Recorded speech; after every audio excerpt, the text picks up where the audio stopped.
Okay, good afternoon.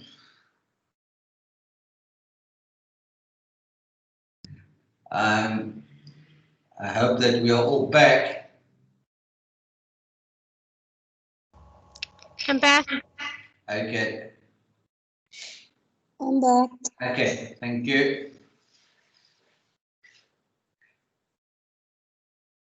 Okay, so let's continue with the practicalities around taking instructions for the various types of legal proceedings in a criminal matter. So one of the important parts that we've spoken about, and some of you have had experience at this, Celeste and Tamsanka have indicated that they've got experience, and that is in relation to bail applications. And that is an important part of criminal proceedings. It's part of the process that the accused perhaps needs to go through in order to secure his release from incarceration. Otherwise, he becomes or she becomes an awaiting trial prisoner that is incarcerated at one or other prison facility closest to the court where the matter is being heard. So bail applications becomes very important and is a very important part of criminal practice, and can, I know, in some of the inner city areas can become a very lucrative practice that some practitioners have, particularly doing bail applications after hours, where colleagues charge higher rates for doing bail applications after hours than they would doing it in ordinary court hours. So this is the kind of practice that if you're doing after hour bail applications, you end up doing work at night, going to police stations at night, seeing prisoners in police custody, even working on a weekend and trying to secure the release of a client through a bail proceeding or some or other proceeding to compel the state to bring your client before court. And this often happens, particularly on Fridays, where we've spoken just before lunch about the 48-hour rule. And so clients who are arrested on a Friday are likely to spend the weekend in jail and only go to court for the first time on a Monday.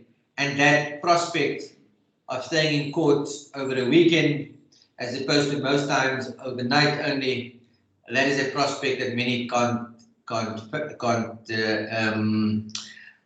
take, and so they would invariably get a family member or a friend to contact an attorney to do an after-hours bail application. And so when you're doing bail application work, it is very important to understand that with many of these applications, one invariably takes instructions first and foremost from a family member. And so when you're taking instructions from a family member about a particular accused, it invariably involves having two separate consultations. One initial consultation with the family member where you obtain certain basic details as much as the family member knows about the circumstances and the details of the accused and so forth. Invariably, you will need to have a proper consultation or a direct consultation with the accused himself, and that usually then takes place whilst the accused is in custody, and in some cases it's at the police station if it's after hours, but in other cases, as Celeste has spoken, it happens at the police cells in custody at court. And so it becomes important to understand the context of the discussion and consultation that you are having. If it's with a family member, then invariably much of the detail that you're going to get is about surrounding circumstances and perhaps some personal details about the accused himself. So the name of the accused becomes important. The family member should tell you which police station he is being held at. If he is not yet been brought before court, the family member might have the investigating officer's details, or if not, then it will be your responsibility to contact the police station and establish, firstly, whether the investigating officer has been appointed, whether there's been a formal charge made against the accused, and so you need to establish these facts in order to understand where the accused is in the process of the investigation. Sometimes it will happen that an investigating officer will not charge the accused immediately, but will wait the full 48 hours before the accused is charged. The investigating officer he'll tell you perhaps he needs time to take certain statements or to establish certain facts pertaining to the matter before he can lay a charge. Now, until a formal charge is made, until a charge sheet is opened against the accused, it's difficult to arrange an after-hours bail application because your client is only charged or regarded as being charged once the investigating officer has actually opened and made the charge and indicated that he is charging your client, and until then the possibility exists that your client may be released without a charge. And so a bail application can really only take place once the investigating officer tells you that a charge will be made against your client. And once a charge has been made, you need to understand for bail purposes the schedule in which the charge falls. So you need to understand, first and foremost, is it a Schedule 1, a Schedule 5, or a Schedule 6? And this becomes important, especially for after-hours matters, because for some matters, you can't arrange the release of your client through a warning or through police bail. For some matters, the police themselves can set a bail amount for the client without the matter necessarily having to go through the formal judicial process. They can set police bail or a warning of some sort, so then your client is warned to appear on a particular date at a particular place for court proceedings. And so you need to establish the schedule under which the offence in question falls, so that you can understand the manners by which, the different ways in which your client may be released were he yet in custody, so that you can advise the client or the family whether it is possible that the accused may be released without a formal bail application in court, or whether he is going to have to wait for the matter to appear in court before a bail application can actually be undertaken. So that is critical in criminal legal practice, is to understand the distinctions between Schedule 1, which is the more minor offences, and the different other schedules that then applies up to Schedule 6. And you will not get a bail after our police bail and so forth, warnings for Schedule 5 and Schedule 6 offences. Those are the more serious ones, where there are certain onuses, and the onus is somewhat higher, that needs to be established. And then when you understand, when you know that there is going to be a formal bail application needed, then you need to obtain certain crucial details from your client that will need to be prepared and presented to court, usually in the form of an affidavit, such as what Thamsanqa explained to us earlier, where he spoke about the various bail applications that he's dealt with, where he had to prepare affidavit and present his client's evidence for bail proceedings through an affidavit. And that becomes very important to also know the status of the information in that affidavit and whether the information can in fact be used at a trial against your client at a later point. Because that becomes very important to understand that the bail proceedings could have an impact on your client later if information he gave at his bail proceedings is false.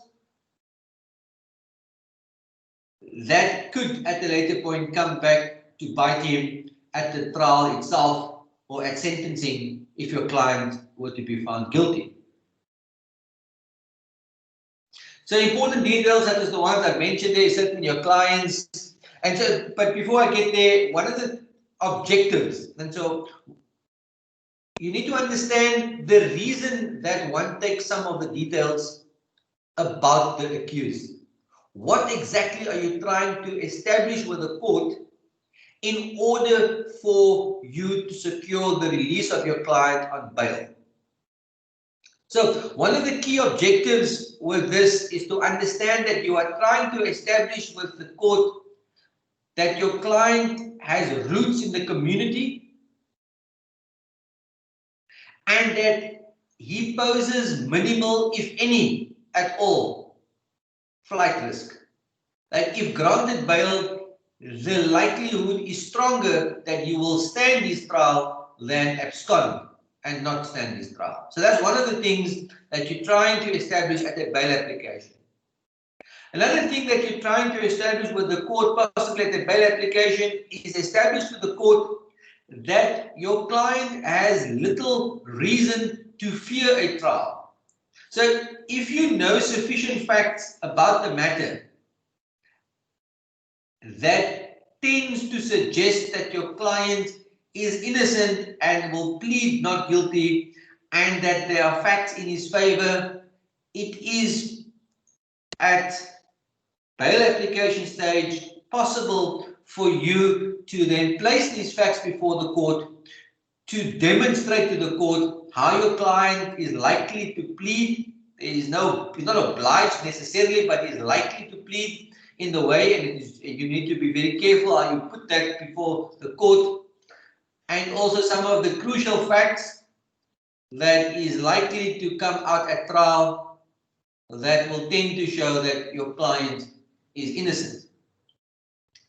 Another important aspect about that you need to try and show the court at the bail application is that your client poses little risk to witnesses, that he poses little risk to tampering with evidence and interfering with witnesses. And so to demonstrate firstly that he's got roots in the community, it then becomes important for you to establish your client's background, his personal background. So his age, his address, having a fixed place of residence becomes important. The years, the amount of years that he has been living in the district or the area of the court, or in the general area where he is presently living. The longer he has been there, the more likely it is that he has strong roots in that particular community. Also, if he owns property in and around the court area, maybe his house that he owns, that suggests that he has strong roots in the community. If he's got a business or fixed employment, also suggests roots in the community. If he's got assets, maybe he owns a business, maybe he owns additional property, maybe he has investments in the area, those all suggest that he's got roots in the community. Also family ties. The amount of family that he's got in the community, he might be a church person or a person who goes to a religious organization or institution. That demonstrates involvement in a community. He's got strong ties in the community. Those are the kind of facts that you will try to point to demonstrate that he has strong roots in a community. A person is presumed less likely to want to abscond from a community that he has strong roots.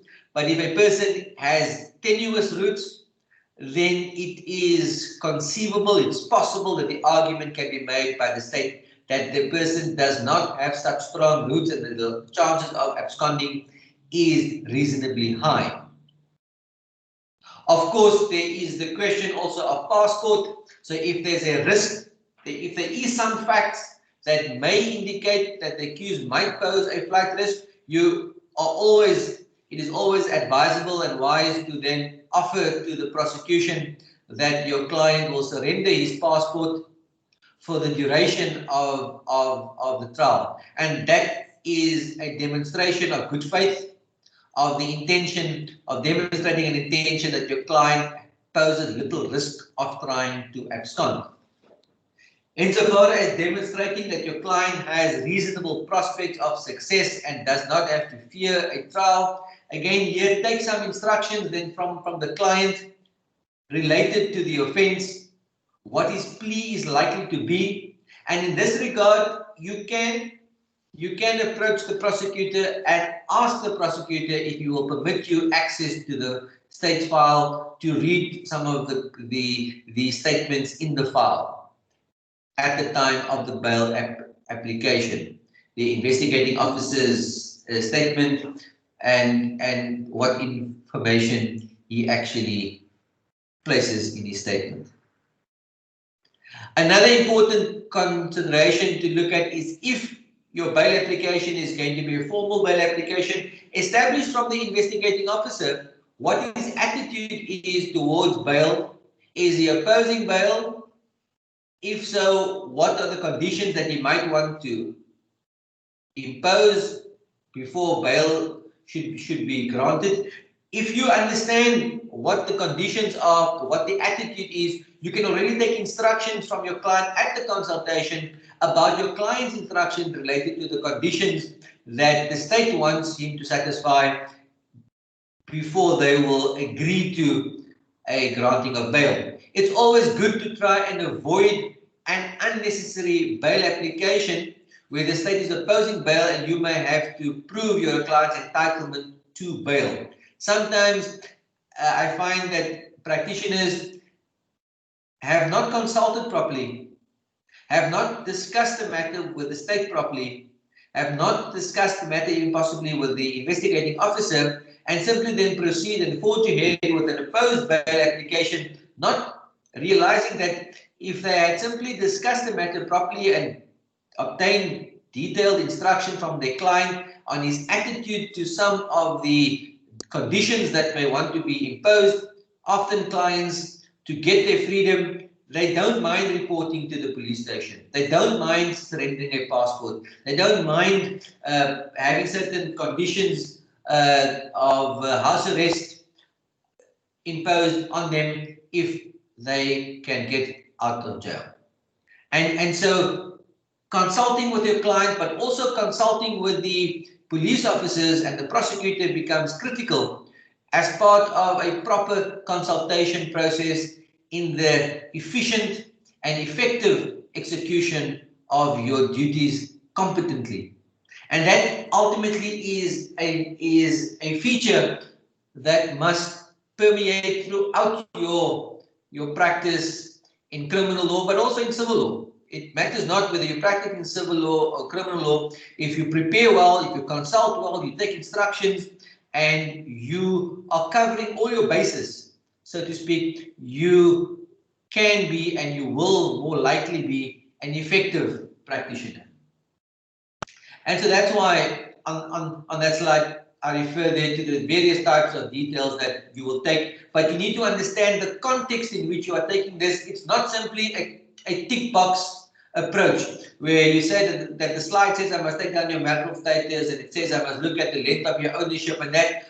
It's asking yourself, why is all this important? What am I trying to prove to the court by placing these facts before the court? And for that, it becomes useful to then look at the relevant provisions in the statute dealing with bail application, what the requirements are that you must satisfy the court, and then the notes here, the kind of detail that I'm providing here relates to that kind of onus that you are trying to to discharge in placing relevant facts before the court that will need to be taken into account when the court decides whether to grant your client a release out on bail.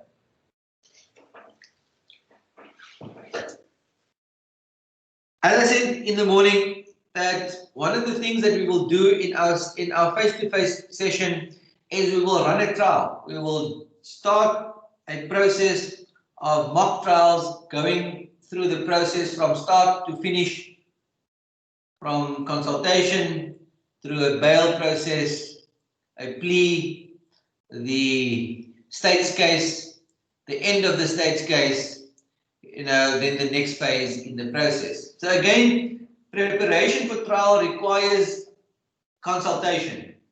And this will of course be a different consultation to the initial one that you will take at the beginning, where you're just taking preliminary instructions related maybe to a bail application or a first appearance. A preparation for trial is a much different process. It's a much more detailed consultation. By the time you have this consultation, you would already have had an initial one and you will already have had some facts about the matter. But you cannot have the consultation for trial unless you've got a copy of the state docket and you have studied the docket from cover to cover. Because in the consultation for trial preparation, one of the key things that you need to put to your client is you need to put to your client the version of the state, and in your consultation notes you need to make detailed notes about his responses to the evidence that is likely to be led by the state from each witness. So you need to go through each statement and relevant facts that comes from the investigating officer statement or a witness statement or whomever is going to be an expert witness, whomsoever is going to be testifying or potentially testifying for the state.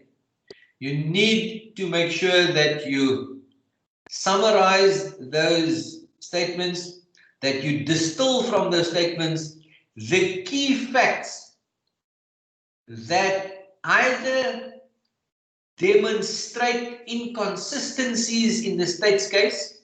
So you can compare one witness's statement to another.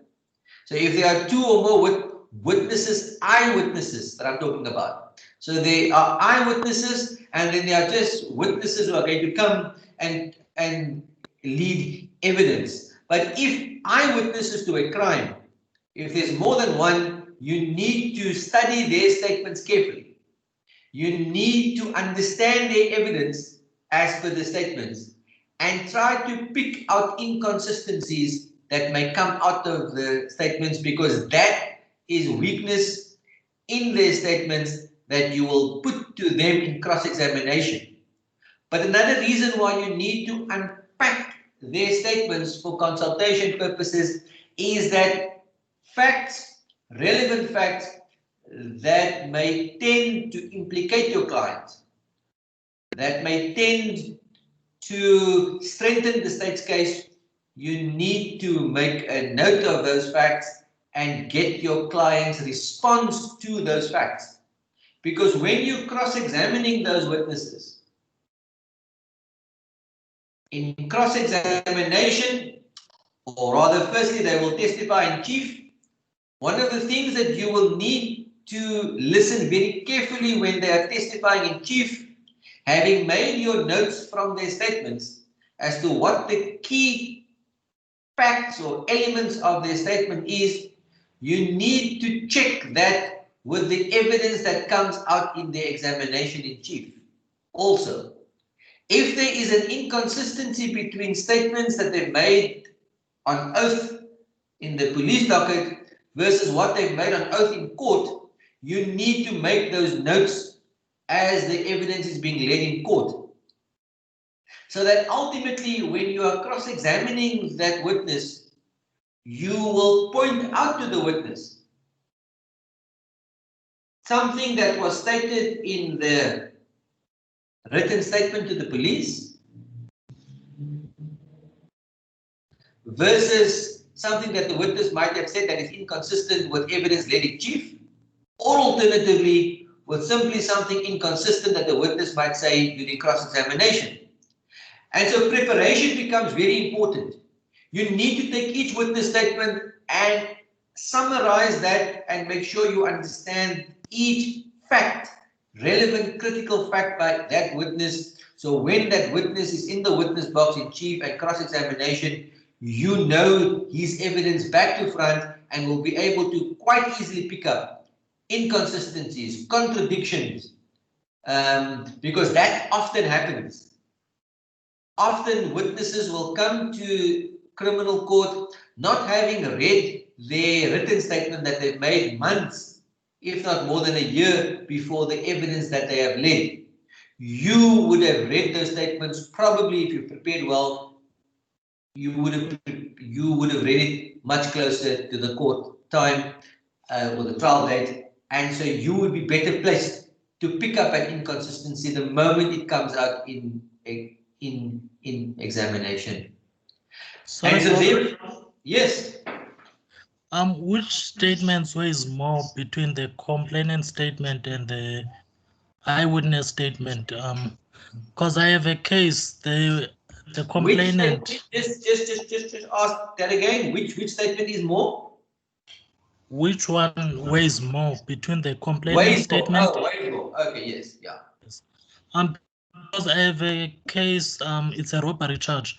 The complainant stated in court that she can't recall whether the accused before court are the people who robbed her, and in her testimony, she stated that they only fled away with her cell phone.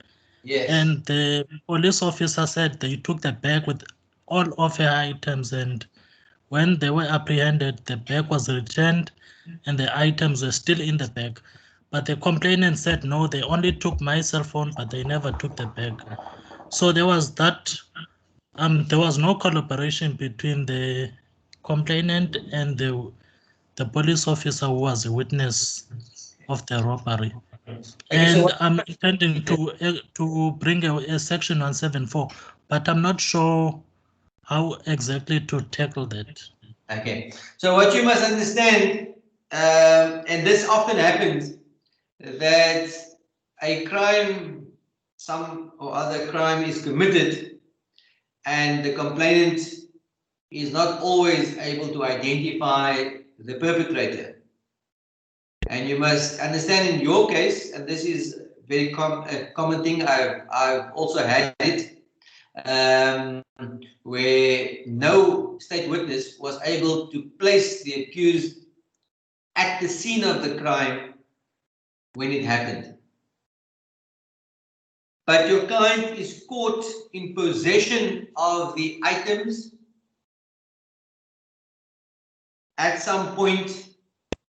And so now the question that you must focus on is you must look at what length of time passed between when the complainant was allegedly robbed, and we must accept, I'm going to accept for present purposes, that the complainant would have testified and did testify about what time she was robbed, more or less, what day of the week, more or less, and what items were stolen from her or taken from her possession at that time.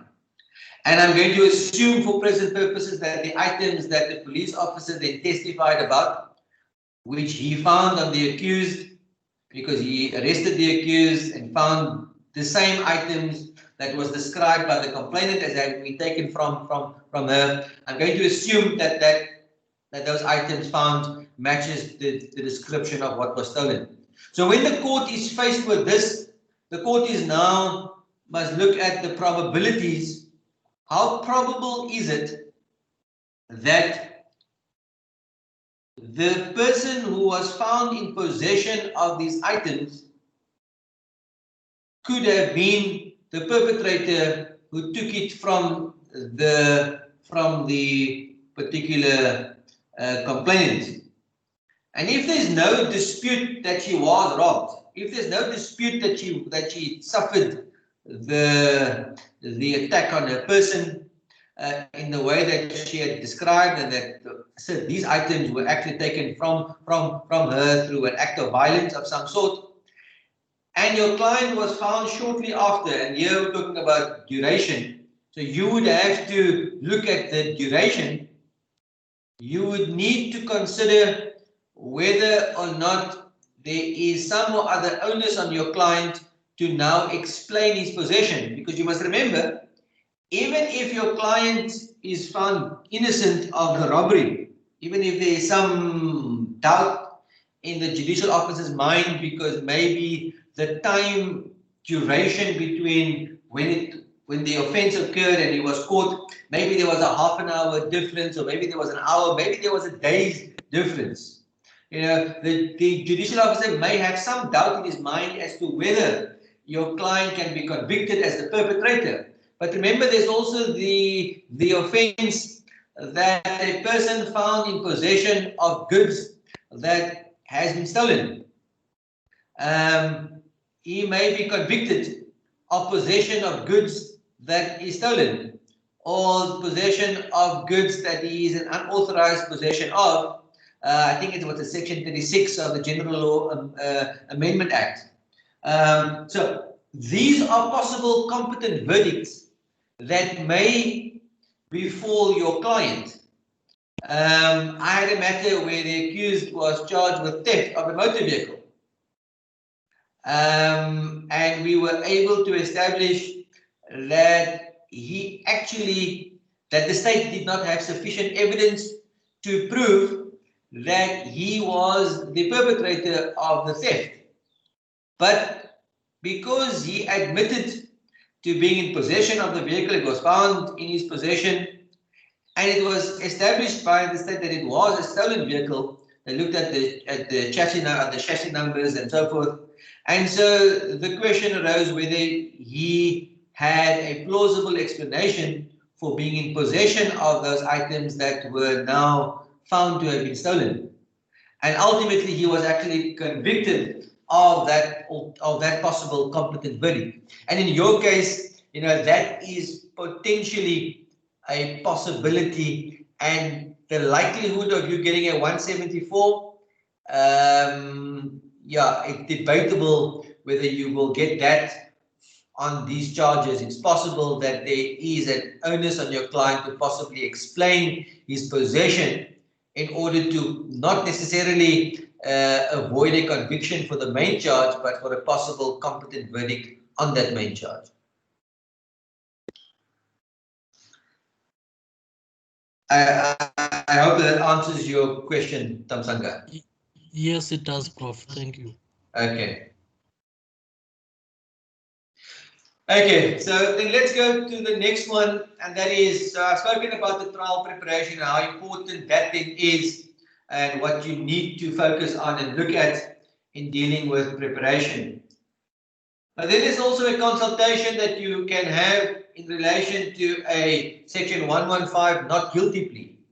You know, obviously as part of your trial preparation, you need to, as I said in the previous, you need to have read the charge sheet, the docket, and have all sorts of other consultations, and then make a determination. Your client is going to plead not guilty. As I explained previously, establish whether or not, you know, your clients, whether the admissions that your clients made to various facts, establish that those admissions do not amount to an admission of any of the charges that he is facing, or any competent verdict on one of the charges. But in the course of doing that, I spoke earlier about admissions under Section 220, and on this slide I then referred to that you need to consider as part of your trial strategy whether in circumstances where you're going to plead not guilty, you need to consider whether it is advisable for you to make certain admissions of facts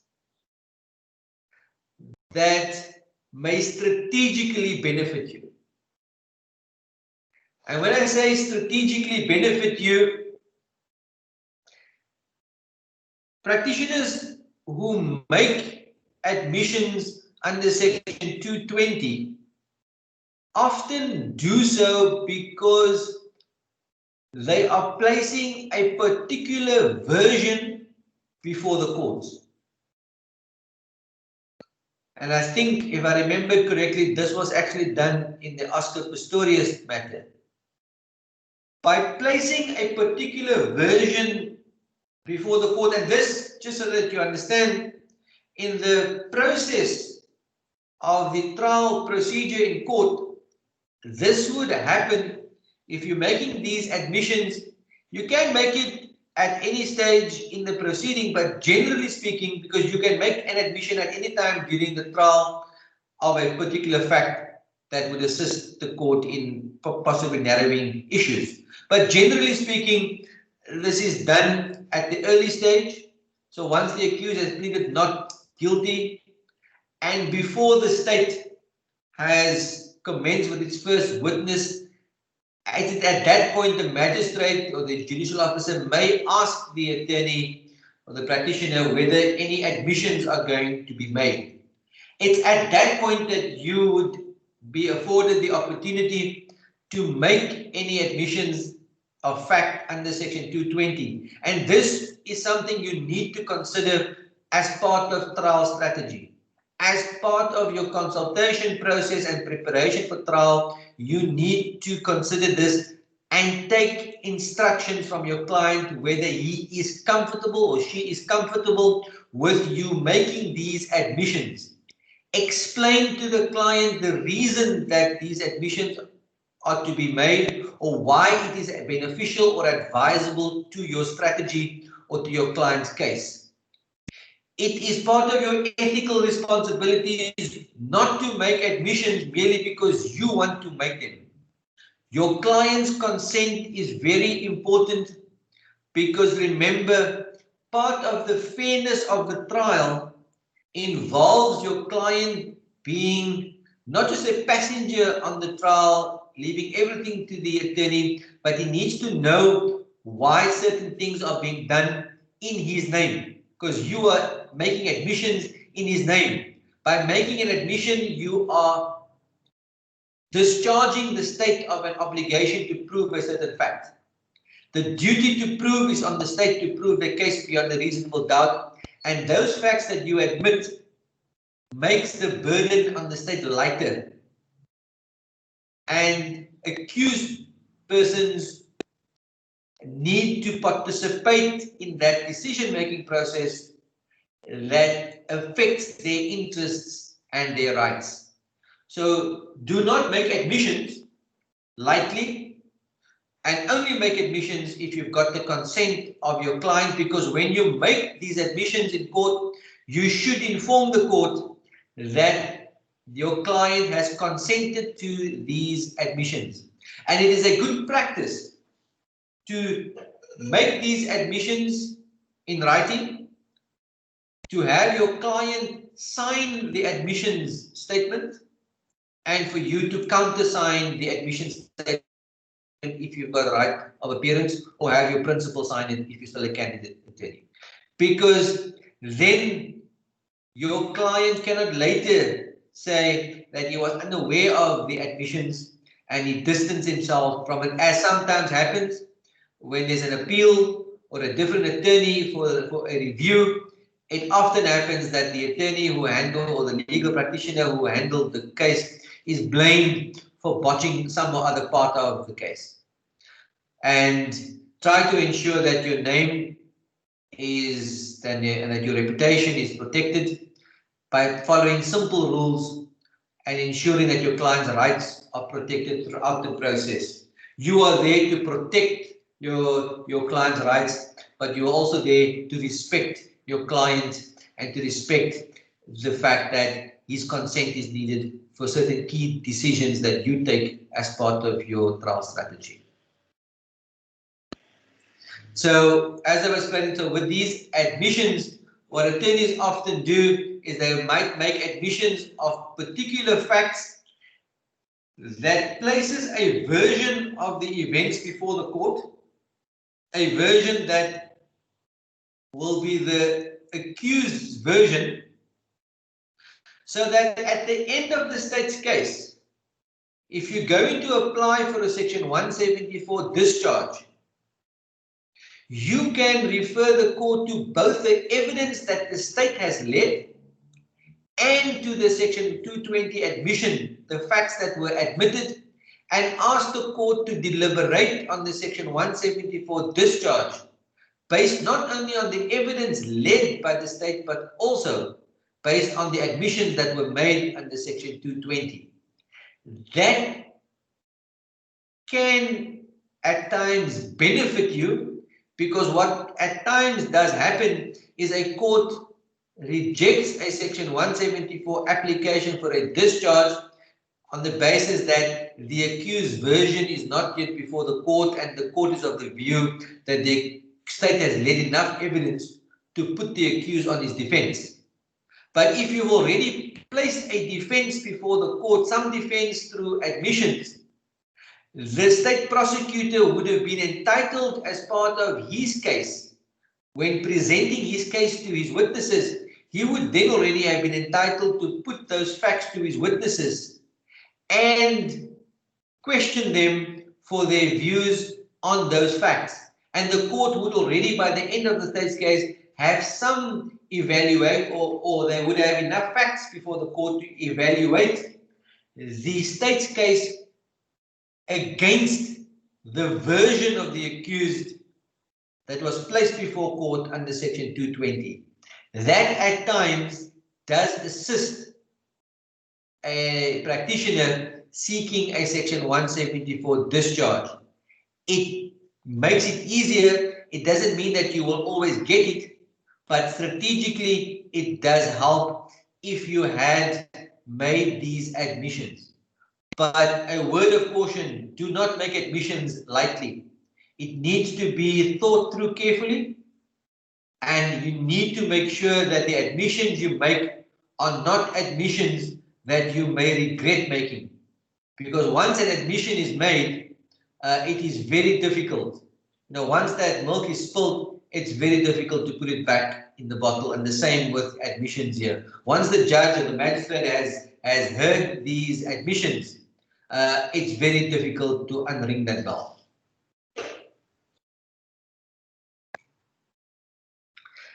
Then, of course, I've also already touched on, but it's important to understand, if an accused wants to plead guilty, again, very important for consultation purposes from process, only do so after you've got the charge sheet, and only do so after you have made sure the prosecutor has presented you with a properly formulated charge. And you must go through that charge sheet. Read it carefully and satisfy yourself that what your client is being charged with constitutes an offence in law. Because you must understand that in terms of the Bill of Rights, Section 35, Section 35 has a provision that says no person can be charged with something that does not constitute an offence in law. If what is being charged does not constitute a crime in law, then your client can't plead guilty to what is being charged. And so make sure that when you read the charge sheet, that you satisfy yourself that what is being placed in the charge sheet is a crime, and then take instructions from your client of relevant facts, as we've spoken about previously, to make a decision whether your client is to be pleading guilty or not guilty.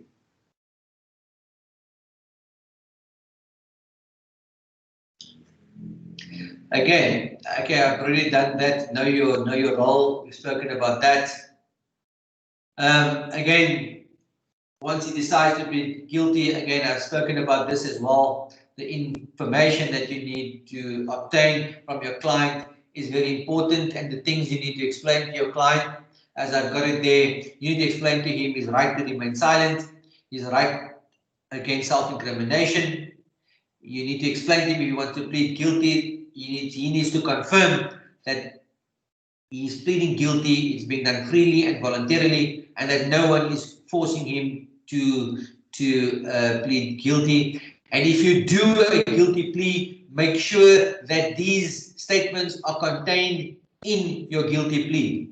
It is a good practice to have in a guilty plea that the accused upfront acknowledges that he knows and understands the nature of the charge and the charges against him.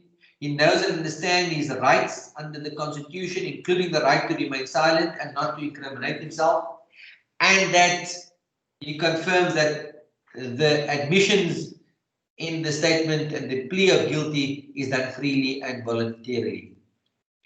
Those are critical things, and we are going to do some examples in the practicals on guilty pleas, but it is important that this be contained there, because often what happens is an accused at times has some sort of remorse and then wants to change his tact and later and says that the guilty plea is something that was forced upon him by his attorney because the attorney wanted a quick trial and wasn't interested in his defense.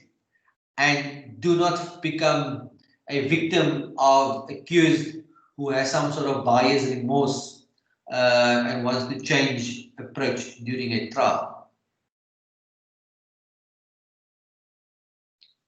Okay.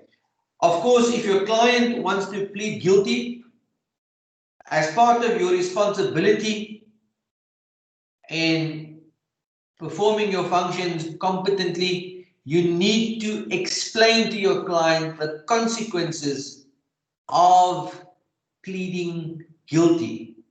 You need to explain to your client what the likely sanction or sentence may be for the crime for which he is intending to plead guilty. That you need to do simultaneous with taking instructions on how your client wants to plead, because a client should not plead guilty unless he does so fully informed of the consequences of that plea. Often what happens is some accused just want to get rid of the matter, just want to get done with the matter and think that they can plead guilty and show a bit of remorse and they will get a slap on the wrist. And that does happen at times, but at times they don't fully appreciate that there may be serious consequences for a guilty plea. For example, with drunken driving, there may be a suspension of a driver's license. They may have, your client may have a job that requires him to have a license. Or he may simply need his license to take his kids to school.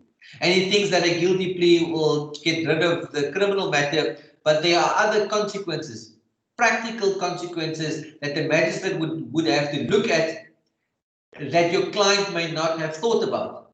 But that's your responsibility. As a practitioner who is advising a client on the impact of a guilty verdict, you need to then be forward thinking.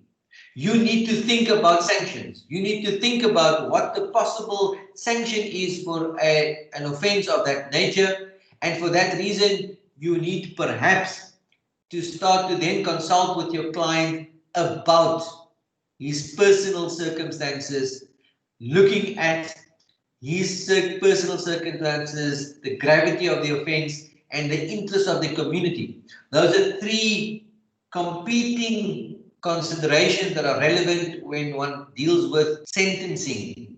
And once you've considered that, you can possibly advise your client on what he may be looking at insofar as a sentence is concerned. Also, of course, looking at judicial precedent, speaking to colleagues, and ascertaining from the prosecutor even what likely sentence he may be asking for from the court in the event of a guilty verdict for your client.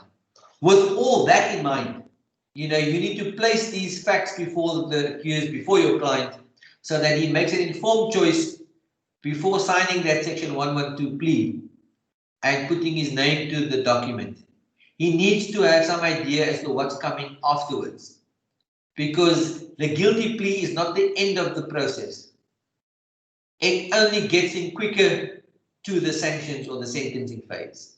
That for all accused is the most important part of a process after a guilty plea. And as a competent practitioner, you need to be thinking about that even before you've gone to court with the guilty plea. You need to come prepared for sentencing. Because if the court accepts the guilty plea, then that's the next phase of the process. And so that's what I then deal with on the next slide. Is you need to consider the so-called triad of factors. Those factors that are discussed in State versus Zinn and other matters and other cases. And you need to then take details about your client's personal circumstances. But always remember that when dealing with sentencing in court, it is important to bear in mind that when you're a practitioner in court dealing with a difficult part of the work, and that is sentencing. It is not the nicest part of sentencing because if it sometimes means that you have failed in a trial. And so it is uncomfortable for some practitioners to stand up in court and have to deal with sentencing because if their client pleaded not guilty and you're dealing with sentencing, it means that you failed in proving your client's innocence. At times, of course, it's a sentencing phase that happens post a guilty plea. But bearing in mind also that if in the guilty plea you did not do your work properly and competently, it may come back to haunt your client. And one of the things that I've seen with guilty pleas, and I've seen some very astute practitioners use a guilty plea to try and benefit their client when it comes to sentencing. Just remember that one of the factors that a court takes into account when sentencing a client, when sentencing an accused, is the seriousness of the offense and the circumstances surrounding the commission of the offense. Now, it is often you will find in the state docket a witness or witnesses, whether it's eyewitnesses or the complainant or whomsoever, the investigating officer, they paint a very gruesome, at times, picture of what had happened. They speak about injuries that have been suffered, damage to property maybe, or a range of other things that is aggravating for the accused. One of the benefits of a guilty plea is that the court may not necessarily get to hear all of those aggravating factors. Unless, of course, the state decides to lead some of that evidence at sentencing phase, then the court may end up hearing it. But one of the things that you can try to do in anticipation of that is to put in your guilty plea a version of the accused about the surrounding circumstances. Try to play down the gravity of what had happened. Try to give some details about, the lack of impact, maybe. Try to give some details about the minor damage that may have been caused or minor injuries that may have been caused, or if it was dagga or some other mandrax. If the prosecutor had accused your client of having 10 bags of mandrax, maybe mention it was 6 bags, or if the prosecutor is prepared to accept that version, that lesser severe version, then once the court accepts that your client has pleaded to all the elements, once that version is accepted, when it comes to sentencing, the prosecutor now can't lead evidence to show that the version or that the effects of what had happened is more severe than what was mentioned in your client's guilty plea. Because during the course of the guilty plea process, the magistrate would have asked the prosecutor, do you accept the guilty plea and the version presented? The moment the prosecutor accepts and indicates that he accepts it, he binds himself to the version pleaded. And if you were astute enough and you have minimized the seriousness, you then strengthen your hand at the sentencing phase. When it comes to after you dealt with your client's personal circumstances, don't ignore, never ignore dealing with the gravity of the offense. Always remember, you must come across as being balanced. You must come across as having thought about all possibilities and that you are guiding the court to a particular sentence that you want the court to give. Don't say to the magistrate, I leave it in your hands. If it's the prosecutor, you might get away with that, but don't leave your client's life, your client's freedom, your client's fate, don't leave it in the hands of the magistrate, because on appeal, if it goes on appeal against sentence, if you left it to the magistrate, you can't then argue that the magistrate was too severe. Well, you can argue that, but it's going to be more difficult if you left it to the magistrate, because that's going to be on the trial record. So try and make sure that you motivate for a particular sentence. Give it thought. If you know that your client is pleading guilty, or once your client has been found guilty, give sentencing options some thought. And one of the factors that you will deal with is the gravity or the lack of gravity of the offense. And that's when, if your client pleaded guilty, you can then deal with this and refer the magistrate to the guilty plea, where the issue of the circumstances and the impact was dealt with. And you can tell the magistrate at that point that the state accepted this version and is now binding on the court to then accept, and that this clearly indicates that it was not as severe as may have been thought about, possibly at bail stage, or possibly by what the state prosecutor might have wanted to argue at the end of the trial stage. So bear all of these things in mind when you're consulting, when you're looking at sentencing, and bear in mind what your objectives are. Always ask yourself, what is my purpose in needing the information at hand? And that all relates to, what am I going to use the information for? At what phase in the process am I going to use it? Is it at the initial bail phase? Is it at the plea phase? Is it during the trial itself? Or is it at sentencing phase? And there's different bits of information that is relevant at different stages, and you present them, you package them differently, because at the different phases, at the different stages, you may need to prove different things, or argue rather different things. Are there any questions about consultation? I've been quite detailed about that, because in the practicals, this is part of what we will be dealing with, and the implications stemming from it. I needed to tie in what you are consulting about and how it relates to the legal proceeding in the court itself. Are there any questions around that? Sorry, Prof. Yes. Yes, I do have a question regarding consultation. At times during trial, when the prosecutor is cross-examining the accused, they will always ask, why didn't your attorney put this into the complainant or the witness?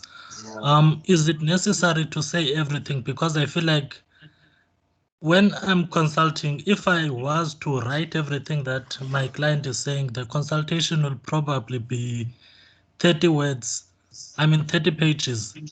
And some of the things that they usually ask are not really material regarding the offense, but they sort of ask the accused, why didn't your attorney say this? And It sometimes Yeah. makes the Now, I accused understand feel. that it happens regularly in criminal court and in civil court also. In civil court, it will also happen where the opposing counsel or attorney will say to a witness, the plaintiff or the defendant, as the case may be, that your attorney never put this to the witness or never put this before the court. Now this is where it becomes very useful for you to develop good consultation skills and good consultation practice. I do understand that it is not possible to write each and everything that your client says, but it is good practice, I find, to nowadays record the consultations. Of course, you cannot record a consultation without your client's consent. So I find it good practice, and I see it happening more and more, where practitioners are recording the consultation sessions, playing that back, so that they don't necessarily have to write everything down, but that what they are writing down are what they regard as the key points. That is firstly, that's quite important. Secondly, it's also very important for you to develop. I'll come to you now. It's always very important for you to develop. I know, because you know, like if you know me by now, like if I stop hanging, it gives me so much anxiety that I feel like I've like freaking have left a baby unmonitored or something, and so I call her and she Hello? knows like that now. So like I'll be calling her. I think somebody is not got his mic. Yeah. Okay. So as I was saying to you, it is important for consultation purposes that what you need to do is Especially when you have kids. understand what are the key facts that you need to obtain from your client.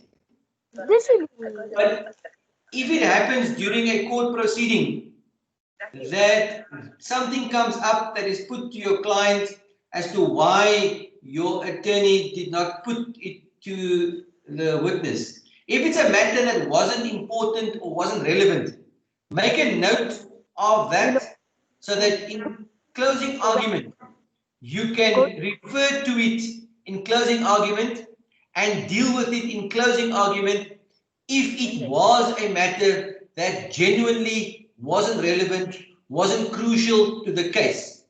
Of course, if it transpires that it was crucial and you omitted it and it needed to have been dealt with, you may then in re-examination have to possibly consider dealing with it now that the prosecutor has mentioned it in cross-examination. So how you deal with that situation, it all depends on the specific fact or facts that the prosecutor is now harping on, which wasn't dealt with in examination.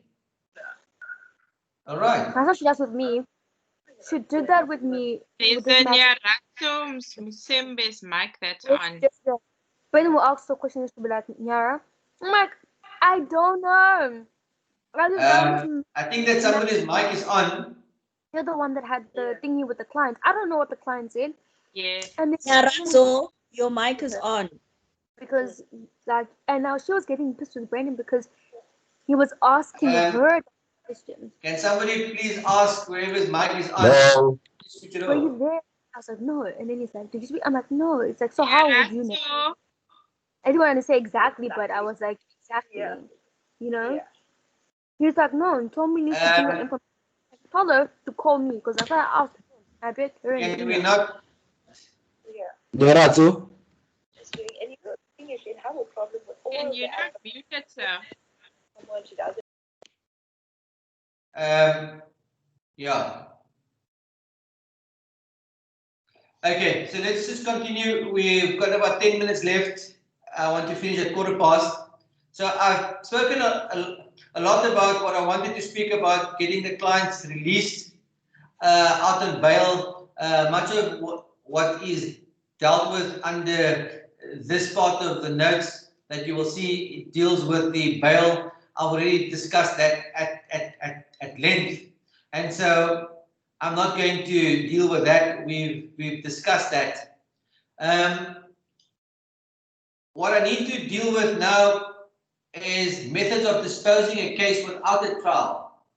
So again, in criminal proceedings, and we've touched on this earlier on in the morning, I think it was Shalita who mentioned, about negotiations and discussions and getting charges withdrawn. And so as part of criminal practice, you need to understand that a criminal matter can be disposed of in a number of different ways without a trial necessarily taking place. So one of the ways that a criminal matter can be disposed of is through representations to the senior public prosecutor or the Directorate of Public Prosecutions. Now again, when you get a brief, when you get a file, one of the first things that you need to consider is, what is your strategy going to be? How are you going to handle the matter? Is it a matter that can be disposed of without a trial? If so, what is the best way of achieving that? Is it through representations? Is it through paying an admission of guilt fine? Is it through possibly agreeing with the prosecution that there be some sort of a mediation, out of court mediation process, a diversion of some sorts? Or considering whether your client may have been given indemnity for prosecution or against prosecution.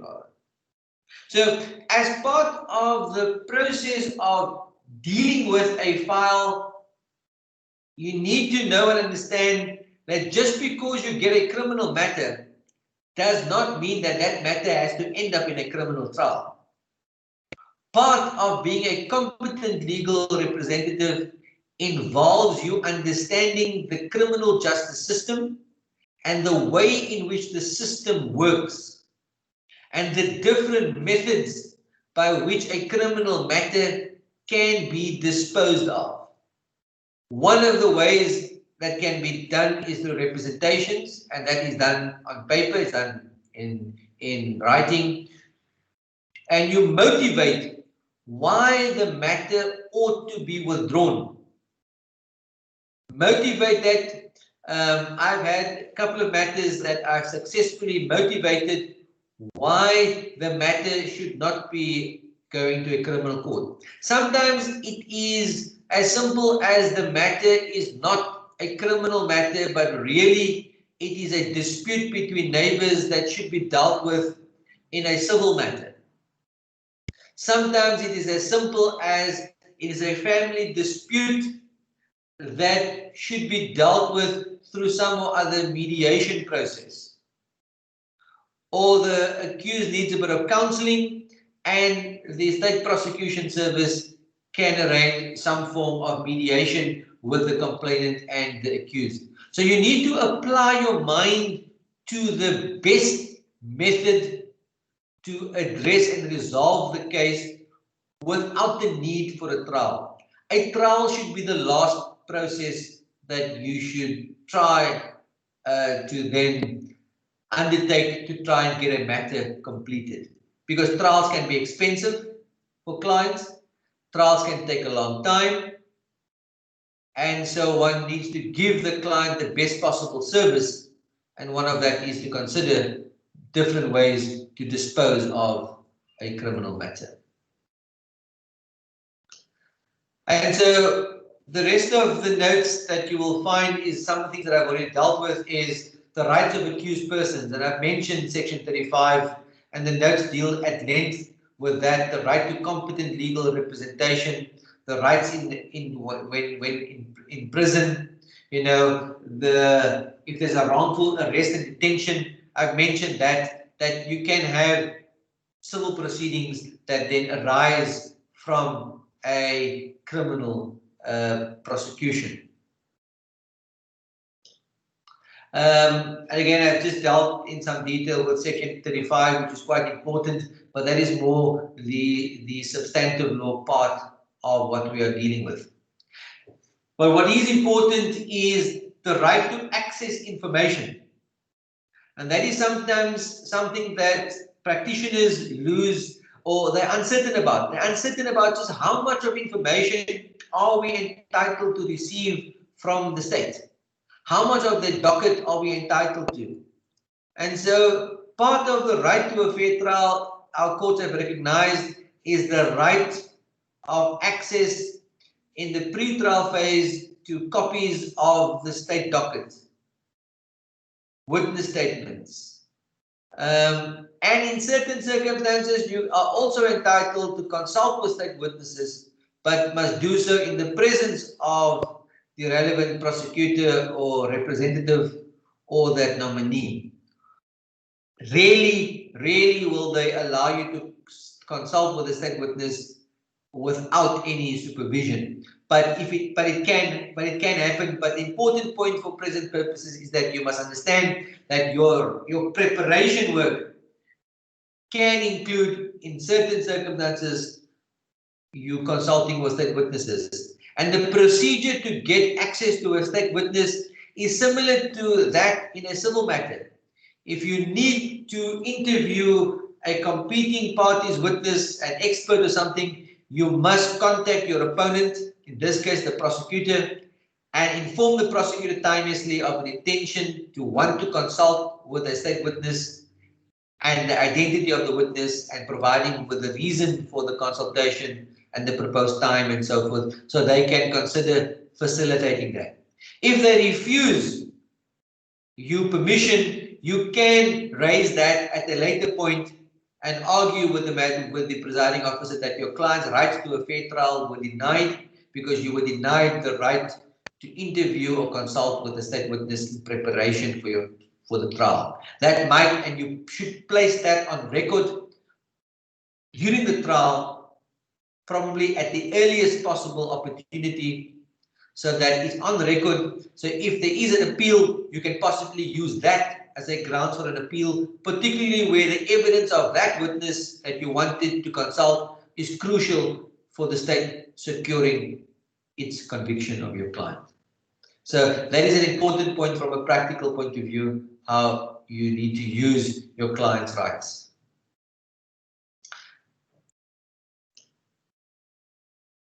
Again, an important right is the right to adduce evidence, and that is something that we will deal with at the mock trials when we deal with the right to challenge evidence also. These are important trial rights that your client has, and that is the role that you play during the course of a trial. That is the spokesperson or the person whose skills become so important to challenge evidence and deduce evidence.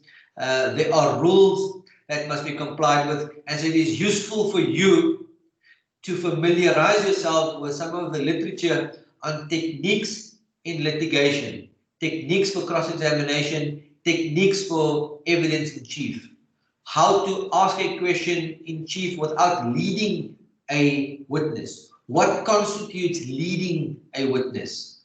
What are some of the parameters to hearsay evidence? What can be led as hearsay and what can't be?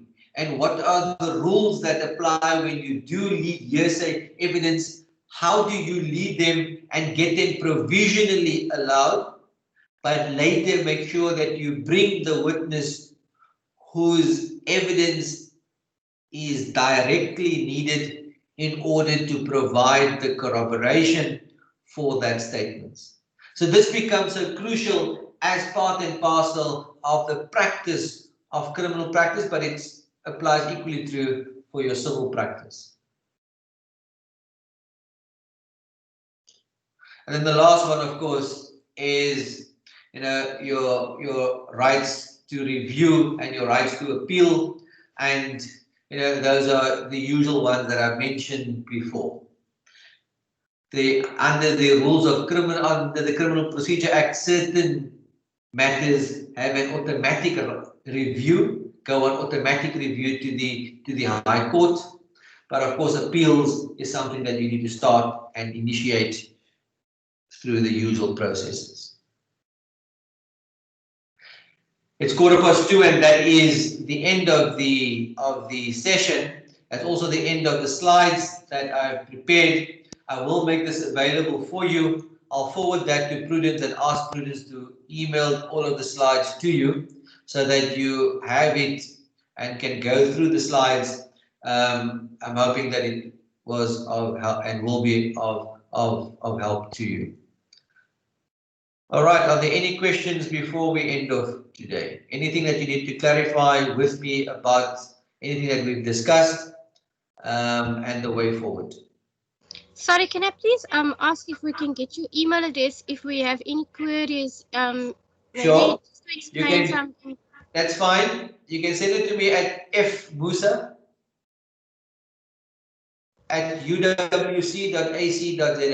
fmusa@uwc.ac.za. You can just go online, Google it. You'll get my details at UWC on their website, and then you can just email me. That should be fine. Okay, thank you very much. All right. Excellent. Then thank you for the session, and we'll see each other face to face. Hopefully, I think it's October that I'm taking group 1 and group 2 on a later date in October. Thank you. Thank you. Good afternoon. Thank you. Bye. Thanks, Prof. Bye.